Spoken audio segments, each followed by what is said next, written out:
Food లవర్స్‌కి ఈ video అయితే dedicate చేస్తున్నాను. మీలో ఎంతమందికి డిఫరెంట్‌గా ఫుడ్ అనేది ట్రై చేయడం ఇష్టం? చాలామంది ఉండే ఉంటారు. నేను కూడా మీలో ఒకదాన్నేనండి. ఈ రోజైతే మాత్రం ఎక్కడికెళ్ళానో తెలుసా? పంజాబ్ వెళ్ళిపోయాను పానీపూరి తినడం కోసం అని చెప్పేసి. ఇక్కడైతే ₹50కి 6 పానీపూరి ఇచ్చారు. ఏం లేదండి, దీనిలో 4 కాబూలి శనగలు, అలాగే 2, 3 బంగాళదుంప ముక్కలైతే ఏసిచ్చారు. ఒక గ్లాస్‌లో అయితే మాత్రం పానీ ఇచ్చారు. పక్కకెళ్ళి కూర్చొని తిన్నాను. ఎంతో సంతోషంగా తిందాం అనుకున్నాను గానీ నోట్లో పెట్టుకుంటేనే అర్థమైపోయింది, అరెరే! ఇది మన టేస్ట్ కాదు కదా అని చెప్పేసి. కాకపోతే డిఫరెంట్‌గా ట్రై చేయాలని చెప్పాను కదా! ఇక మనమైతే మాత్రం టేస్ట్ గురించి అయితే మాత్రం పట్టించుకోకూడదు.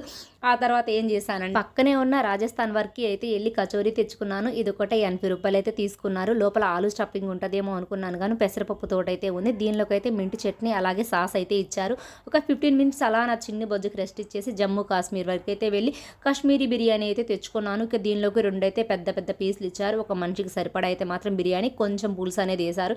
ఇక్కడ కూడా మింట్ చట్నీ ఇచ్చారు. అలాగే ఆనియన్స్‌లో ఉప్పు, కారం అలాగే నిమ్మరసం కలిపేసి అయితే ఇచ్చారు.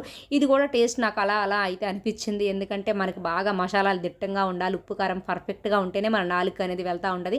ఇవే కాదండి, ఇంకా చాలా ఉన్నాయి నేను ట్రై చేయాల్సినవి. అవన్నీ కూడా తర్వాత అయితే ట్రై చేసేస్తాను. అంత దూరం వెళ్ళి మనం తినరాలేం కాబట్టి మనకి దగ్గరగా వచ్చాయి కాబట్టి అవకాశాన్ని వదులుకోకూడదని చెప్పేసి ఫుల్గా అయితే మాత్రం తినేసేసాను. ఇక చిన్నగా ఐస్ క్రీమ్స్ అయితే మాత్రం తీసుకుని ఇంటికైతే బయలుదేరుకుంటూ వెళ్ళిపోయాము.